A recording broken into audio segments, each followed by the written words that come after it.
Welcome to the Unitarian Church of Evanston. Yesterday was something, wasn't it?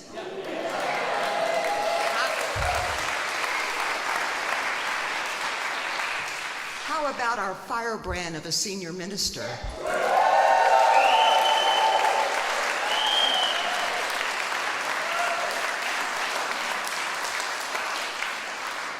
Indeed. Whether this is your spiritual home or you are newly discovering this community, we're grateful to share this time with you together. We strive to be an inclusive and welcoming community, seeking the truth and love and nurturing the human spirit for a world made whole. We are guided by our principles and values, which remind us in every moment and through every challenge that each of us is worthy of love and that we are all connected through the vast and beautiful web of existence. We come together to remember our kinship with one another and to hold one another in heart and mind with tenderness and careful attention, and to dedicate ourselves more fully to living our shared values. Welcome to those joining us online. We hope you have your chalices ready. People of all ages are welcome and an important part of our faith community. We are blessed to have the children in the sanctuary for the first half of every service, and the entire service is for all ages, about once a month, including today. The nest is in front. It's our designated area for families with young children, where we have quiet fidget toys and activities and a kid-friendly order of service. Nursery care is available every Sunday in room 11 in the lower level, which you can access via the stairs at the back of the sanctuary. As part of being a welcoming and inclusive community, we have some information posted on the screen that will help orient you to UCE and our service. A few announcements. Next Sunday will be our GA worship service live stream, so the service will be from 10 o'clock to 11:30 a.m. The link directly to live stream from Baltimore is in the newsletter, or join us here for a watch party. Next Sunday will also be a service in which everybody will be required to wear a mask, so you might want to make note of that. Our summer Artsy Fun program for children and youth begins today in room 3. Parents are asked to sign in children 3rd grade and younger and pick them up at noon. Beach Day.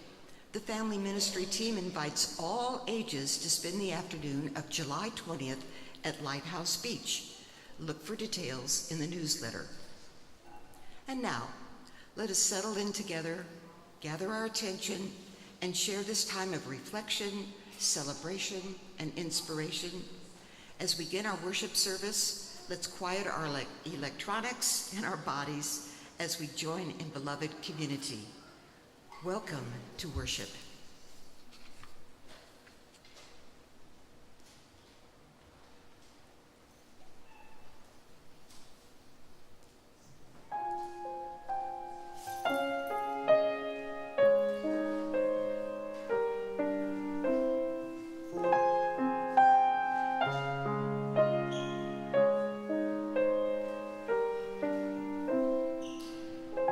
Let me run through a field of light. Let me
Thank you, Charles and Gregory.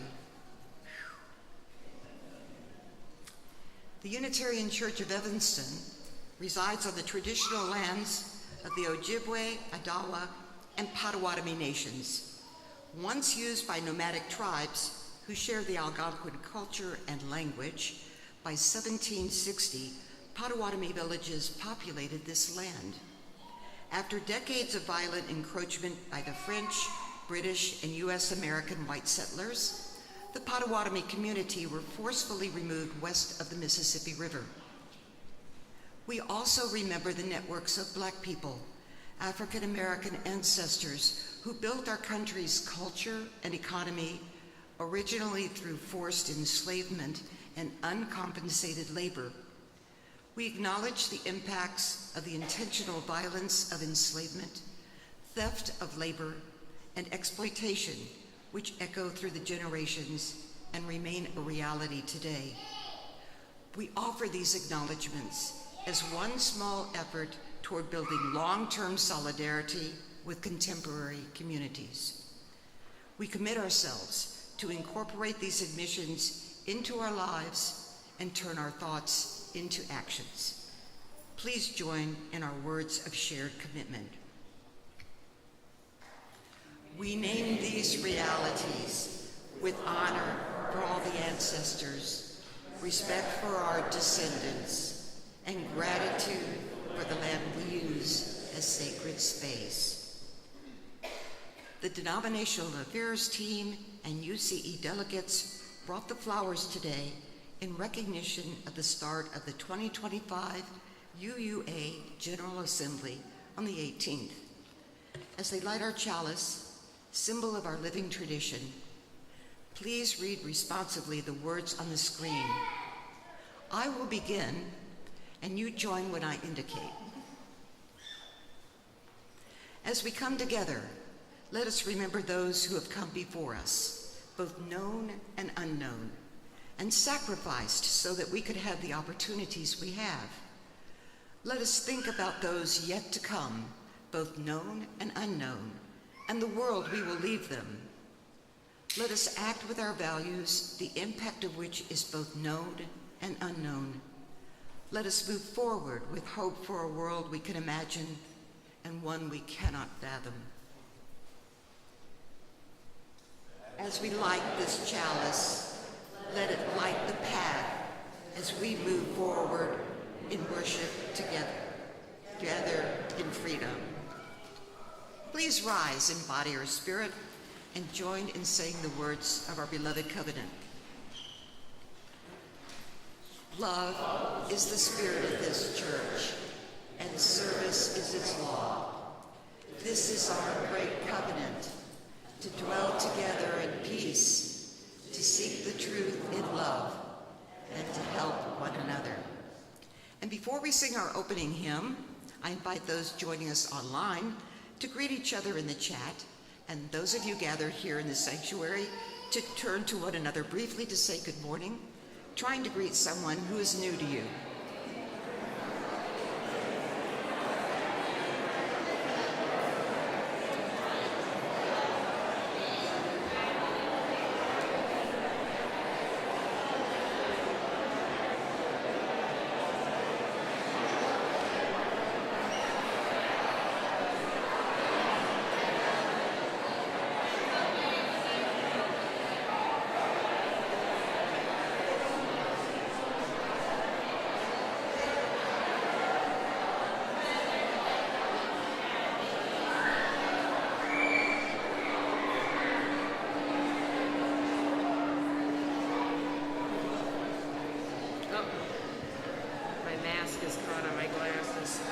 Please stay after the service and continue your conversations. And if you are new to UCE, Please stop by the welcome table with the red tablecloth at the back by the large mural. Maggie Weiss is there to answer your questions and help orient you to our community.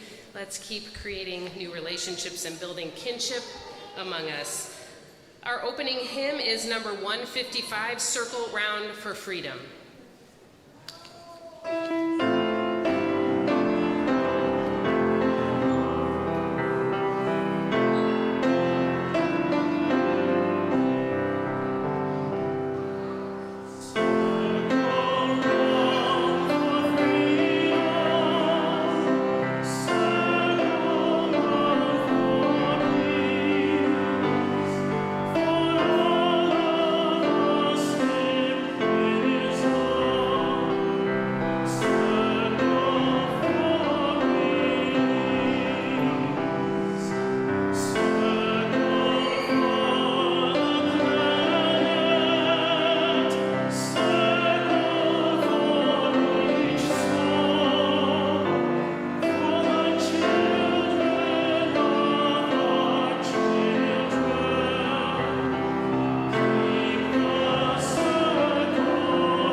Well, good morning.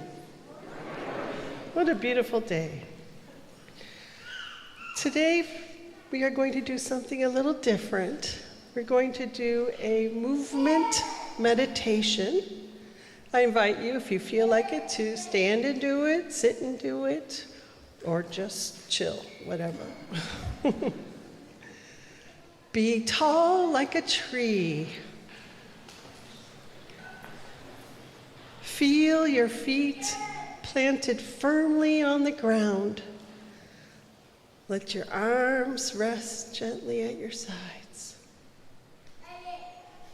Take a deep breath in and slowly let it out.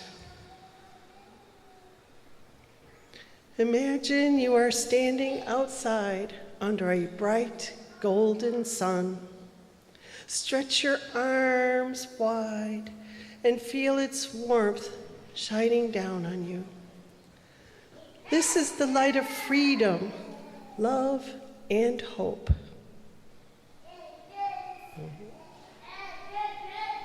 Take a deep breath in again. Lift your arms up towards the sky and let it out as your arms slowly go down. Now bring your hands together like you're holding something small and glowing, and cup them in front of your chest. It's a tiny flickering flame. This is the flame of freedom. Look at it. This flame reminds us of the joy of Juneteenth, of people dancing, singing, and celebrating their right to be free. Take a deep breath and enjoy and feel the joy inside of you. Let's let our flame grow brighter by opening your arms a little wider, and the flame grows. But now imagine a wind begins to blow. It makes your flame flicker. Sometimes the world is unfair and freedom is not yet complete. But watch, your flame doesn't go out. You protect it by cupping your hands again. You keep it safe and you make it stronger. Blessed be.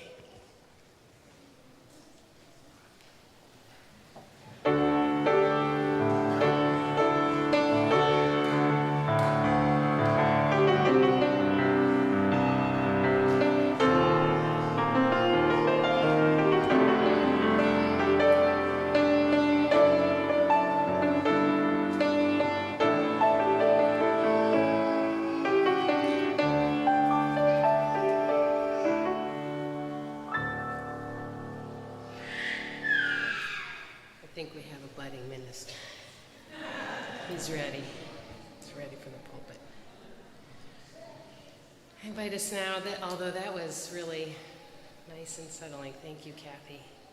Normally I ask us to take in a deep breath, so we can do that again. Take in a deep breath to continue to settle our bodies as we prepare for our joys and sorrows. Let's breathe in together.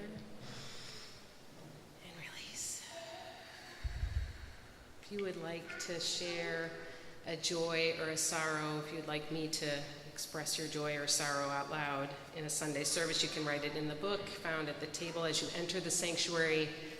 You can send me or Reverend Susan an email, or you can fill out the form on the Google form found on our homepage. These are the joys and sorrows that have been shared today. A happy Father's Day. This is my joy. A happy Father's Day to all the wonderful papas, daddies, fathers, pops, and all who love and care for children in this world in many different ways. And Carla and Cheryl share a similar joy, both for their fathers who are loving and wonderful men. Peter Silverman writes, happy 10th birthday to my granddaughter, Anne. Janelle Britton would like to share the joy with you of the wonderful work of the garden team in helping to create our East Rain Garden. That's right outside this wall right here. It is on the ridge side, so please go out sometime and enjoy the many young flowers. We're grateful for the endowment committee for the funds to create this garden. Peg Bocard shares the hernia repair surgery she had on Thursday went well, and she's healing bit by bit, day by day. Thanks for all of your thoughts and well wishes. From Evan Frayne, they write, I have the joy of celebrating 60 days of sobriety after struggling with addiction for 7 years. Blessings to you, Evan.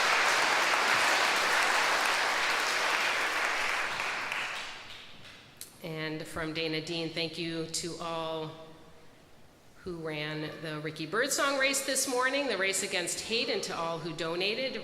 The race, once again, was a great success. If you were there today at the race, want to raise your hand or stand up? All right, good job, walkers, thanks. And runners, maybe some of you ran. Thanks to all of the kind words of appreciation that many of you expressed about the rally yesterday and my words. It feels a little weird to read them all. So, but thank you. I appreciate they've been received, and I appreciate your kind words. I was grateful for the excellent turnout. No, I'm not reading.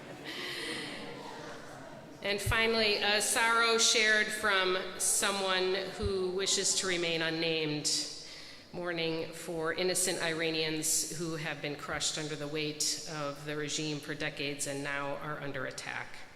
Sorrow for Iranians in and out of Iran who feel helpless. We know, of course, that these are not the only joys and sorrows held in this room. There is much to grieve, there is much to fear, there is much to be angry about, and there is much to be hopeful and energized and excited about. And together as a beloved community, we hold all of these together. And one of the ways that we do that, even if our joys and sorrows are too tender to say out loud, is we light a candle or we drop a stone in the well of tears. We have 3 stations, 1 in front and 2 on each side. Please, you're invited to go to whichever station is closest to you, and if you're lighting a candle, just try to place it as far back as possible and move forward so as we try to prevent any fired sleeves. Please come forward now.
For these joys, we give our thanks. For these sorrows, we give our love. Please join me in the spirit of prayer and meditation. This is Call to Arms, a prayer by Marta I. Valentin. Spirit of truth and justice, hear us as we ask that you hold the collective anxiety that permeates this fear-filled time. This is a call to arms.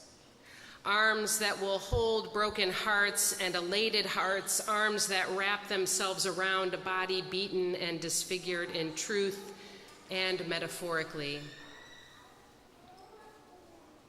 Arms that provide a strength neither giver nor receiver knew they possessed. Arms that hold up the sky of misplaced authority and righteousness from crashing down upon our heads, struggling to be held high as each shred of dignity is yanked from their tired, overused, underappreciated bodies.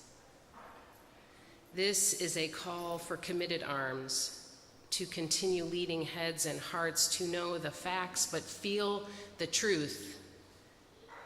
A call to remember that the freedom we've been given to swing our arms as wide and open as the sun as we like has come on the backs of humans others wish were invisible.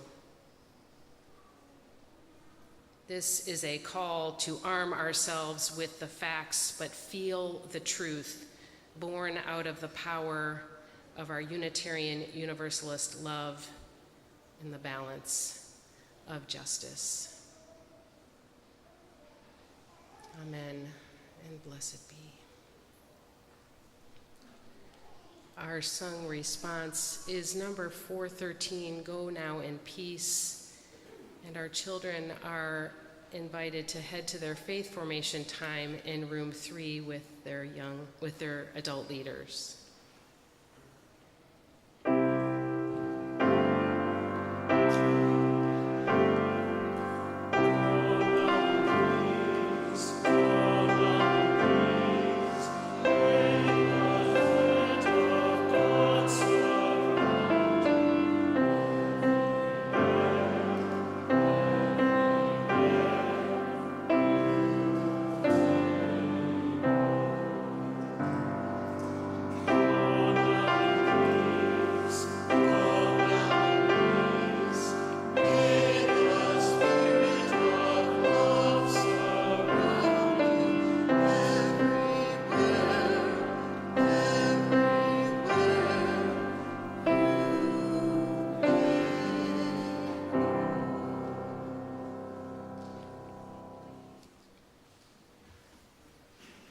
As we say in our covenant, each Sunday, service is our law. UCE is called by our mission, values, and principles to contribute to our community, to form accountable partnerships, and to express gratitude through giving. Today's offering will be shared with Black Lives of Unitarian Universalism, or BLUE. BLUE's mission is to provide support, resources, and community for Black UUs while working towards liberation and justice through our UU faith. You may text to give, mail in a check, put cash in the collection bowls, or give from our website. If you write a check, please indicate in the memo line if your check is for the shared offering or for some other giving. The ushers will now come forward to pass the collection bowls down the rows. Please give as generously as you can, and may what you give bring you joy.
Thank you, Gregory.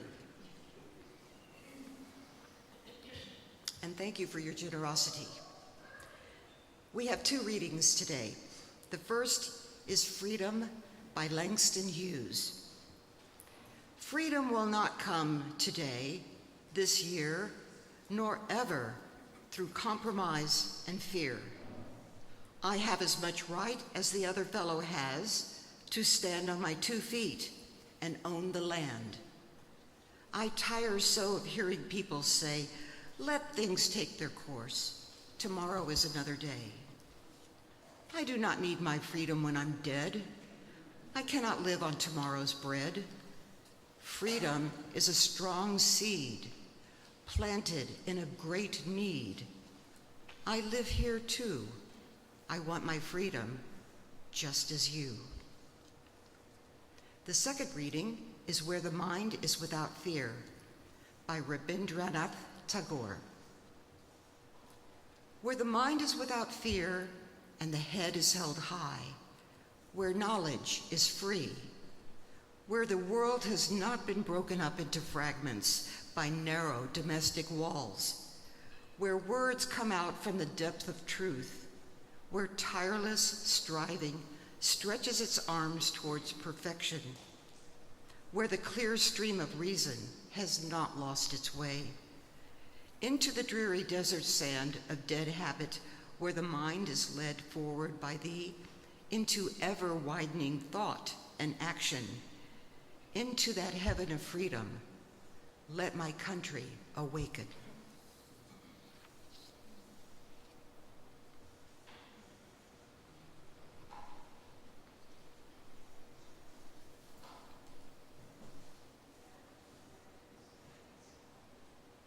I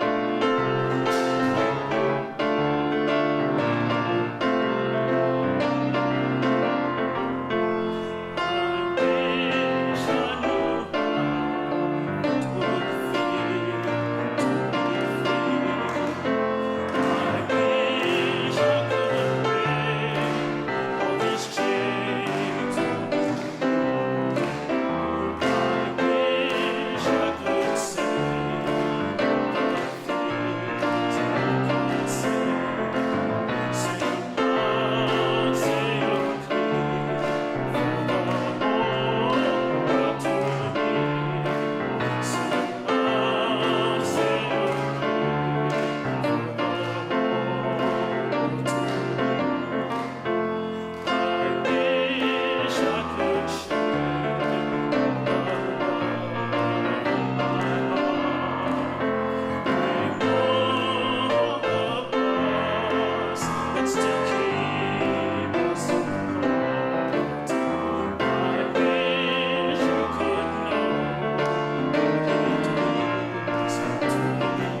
not going to preach as loudly as I did yesterday, so just be prepared. Freedom is an ideal we hold dear in this country and in our shared faith. Unitarian Universalism has had 7 principles, which we've recently rewritten as our values. And it had as the linchpin the free and responsible search for truth and meaning. It was the principle upon which the rest of the values were held in place. And that precise language of the free and responsible search remains in our new values under our commitment to pluralism. And yet freedom is often a misused and misunderstood ideal, one that gets interpreted as the fierce defense of our individual rights. But freedom as we mean it and strive to live it is closer to collective liberation. Freedom for everyone to be who they are, to make choices and pursue the manifestation of their values without fear or recrimination. Freedom means different things to different people. At a recent Unitarian Universalist theological conference, a colleague of color asked the questions, how do we talk about freedom when some of us are talking about the freedom to express our beliefs and others are talking about bodily freedom, the freedom to move in the world without threats to our bodies? And what is our assignment as Unitarian Universalists in relation to these very different experiences of freedom? These questions have stayed with me, and I've been exploring the answers in part through the writings of Timothy Snyder, a Yale professor and historian whose book On Tyranny has helped many navigate the current nationwide existential crisis.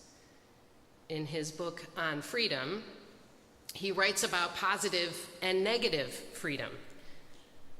Negative freedom is the kind often centered in these ununited states. It is the idea that to be free, we need to rid ourselves of something, to remove a barrier. In this country, the government is often depicted as the barrier to personal liberty, which must be removed. But this is a false freedom, Snyder argues. Real freedom is positive. It is the freedom to rather than the freedom from. It is a clarity of knowing who we are and what we value, and it is the ability to work toward bringing those values into the world. He writes, it is cowardly to believe that freedom is just negative, just an absence. When we think of freedom that way, we leave all the hard questions open. Who are we? What do we care about? For what will we take a risk? Who are we? What do we care about? For what will we take risks? These are the kinds of powerful questions we try to ask ourselves as a congregation, and as our values are so seriously under threat, it is more urgent than ever to consider them deeply. I would imagine many of us in this room have been able to take our freedom for granted to some extent, though many have known the limits of negative freedom and the ways one person's freedom can inhibit another's. Many of us have been afforded the privilege of not knowing, of not thinking about it. Many of us have experienced bodily autonomy and have felt secure in speaking truth to power without fear of repercussions. But these freedoms are eroding before our eyes, not just for some, but for all. The false idea that security and freedom are mutually exclusive was used to promote negative freedoms after the terrorist attacks of September 11th.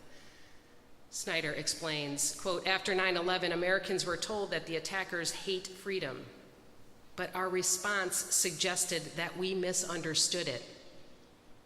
The ostensible exchange of freedom for security means less of each. Surveillance became normal. The 2003 invasion of Iraq killed hundreds of thousands of Iraqis and left the United States poorer, less secure, and less trusted. End quote. When we believe that freedom comes from the absence of interference with our individual rights, it is too easy for us to avoid action when those rights are stripped from others. It is too easy for us to be complicit when the threat is over there, experienced by someone else. A positive freedom demands collective power and solidarity and strong resistance to the easy narratives of fear and hate. Last week, the Interfaith Clergy hosted a showing of the film No Other Land.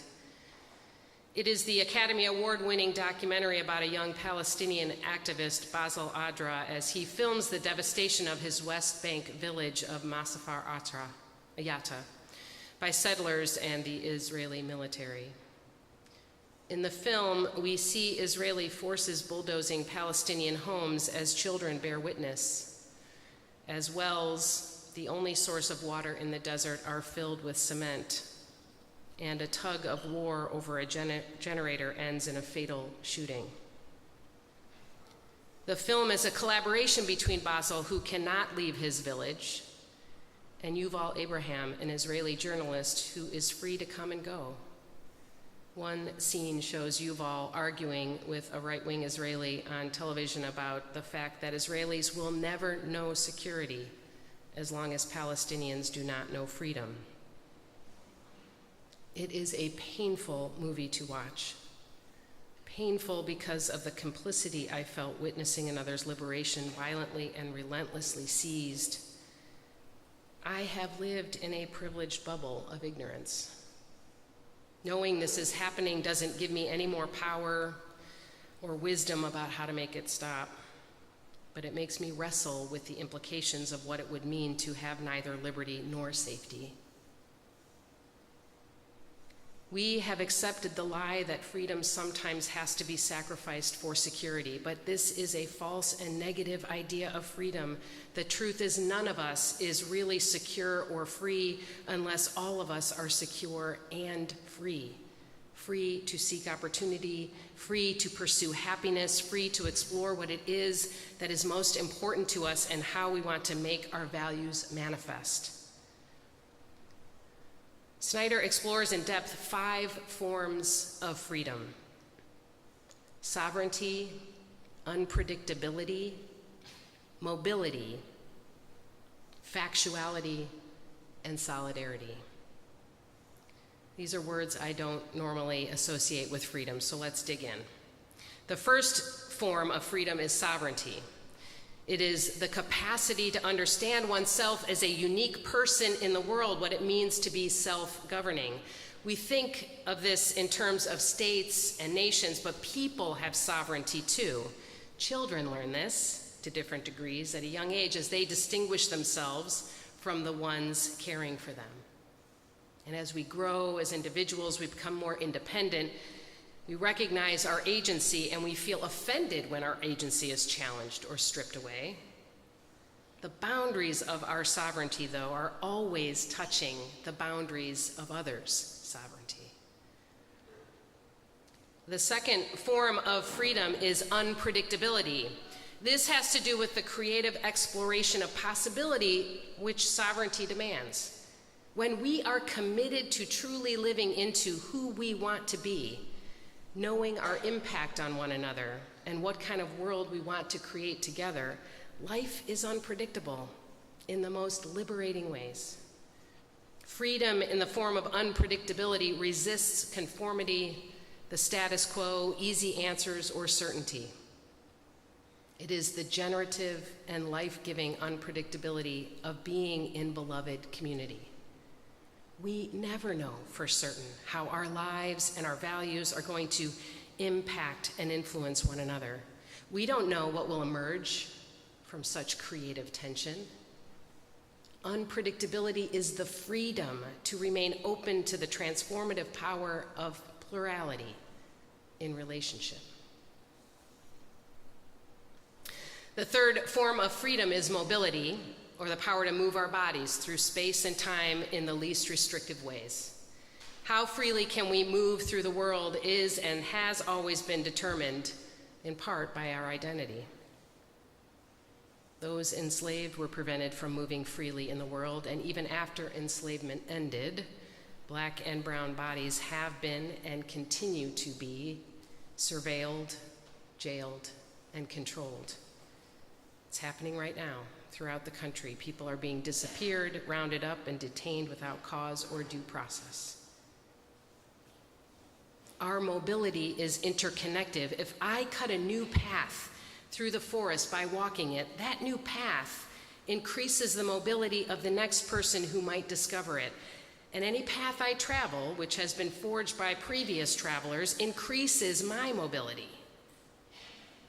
When we talk about immigration or access to resources like healthcare and affordable housing, true freedom recognizes that each person having access to what they need grants us all greater access, not less. But our fears of being restricted, of not having enough, can make us react to another's mobility as if it is a threat to ours.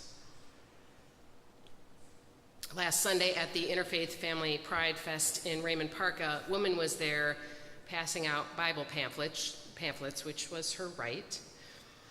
A few of us who were serving as the marshals for the event, trying to ensure a safe and welcoming place for all, engaged in conversation with her. We wanted her to understand that this was an event designed to let attendees know the interfaith community's support and love for people of all genders and sexual orientations. When I approached her to introduce myself, she appeared immediately defensive.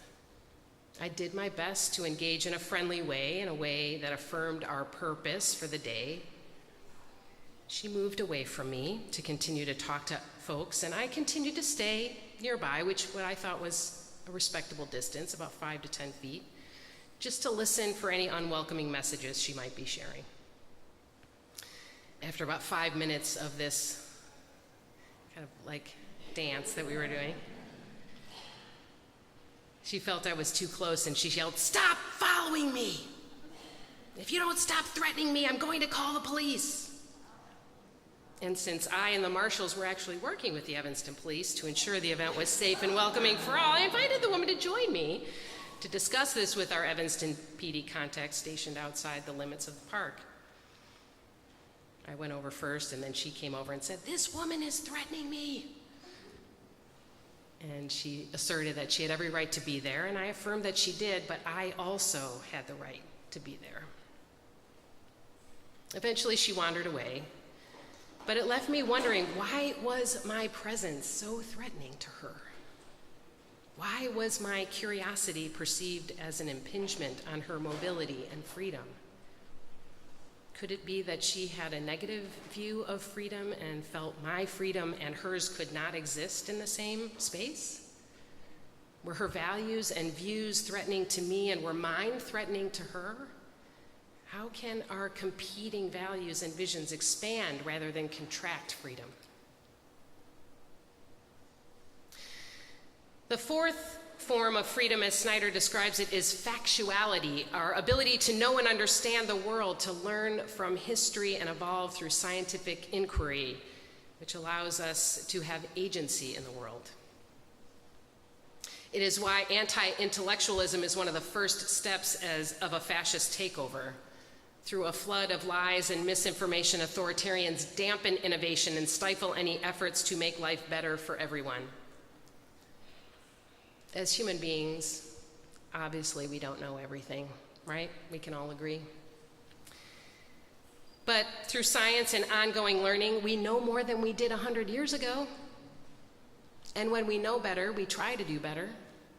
We currently know many ways to make life on this planet more sustainable and inhabitable for all of us, for example, including through solar and wind energy. But those in control of resources, like fossil fuel companies in the pocket of the president, want to sacrifice a future for all of us to enrich themselves.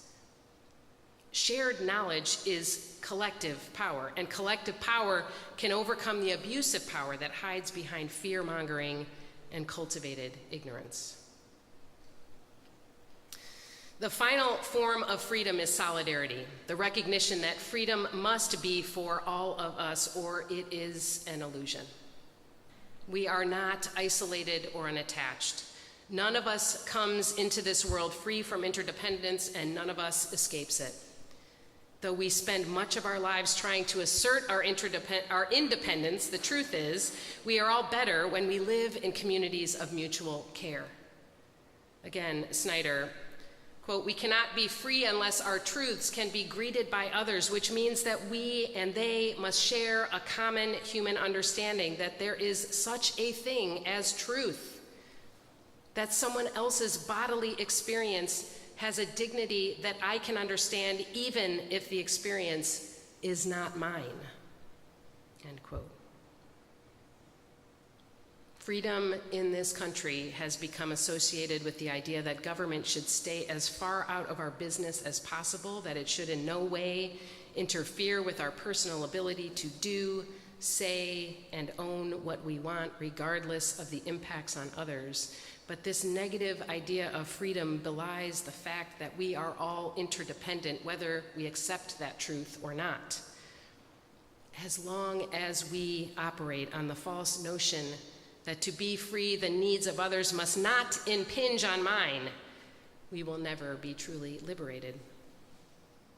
Positive freedom, the kind of freedom that expands sovereignty, unpredictability, mobility, factuality, and solidarity, is freedom that centers our ability to discern what we value most, to wrestle with the tensions between our values, and to work together to advance them for ourselves and for all others. Those of us with progressive values must work together for positive freedom and not relinquish the concept of freedom to those who would promote its negative form. We must resist the false ideology that pits one person or group's liberty against another. We are in a fight for the liberation of all of us, and it is the fight of our lives. Let us stay in the struggle together, guided by our values of love, generosity, equity, justice, transformation, pluralism, and interdependence. May we find courage and strength to continue to show up for one another and with one another in the active pursuit of life, liberty, and happiness.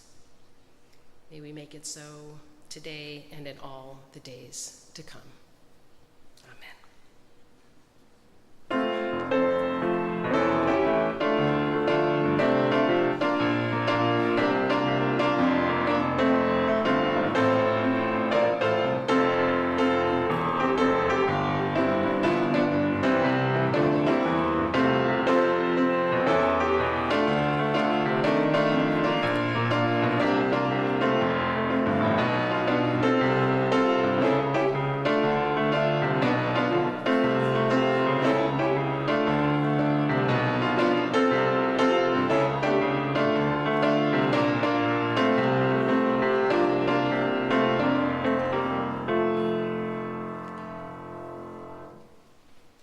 As we extinguish the chalice, please join in saying the words on the screen by the Reverend Elizabeth Sell Jones.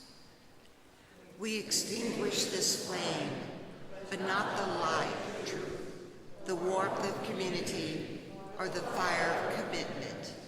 These we carry in our hearts until we are together again.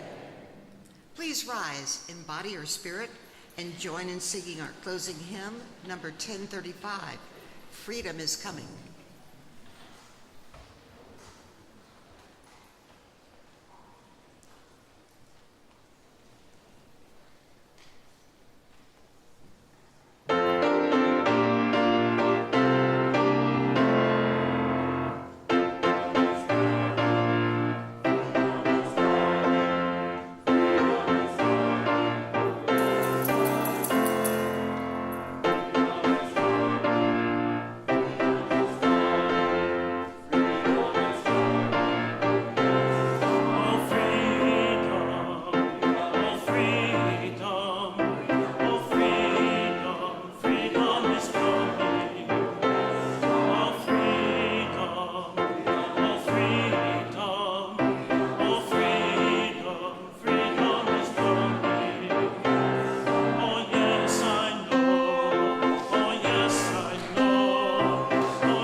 May each of us and all of us pursue our collective freedom from tyranny and oppression. May we fight with love, compassion, curiosity, and truth until one day justice and liberation are known by everyone in every land. Let us make it so, beloveds. Let us go making peace.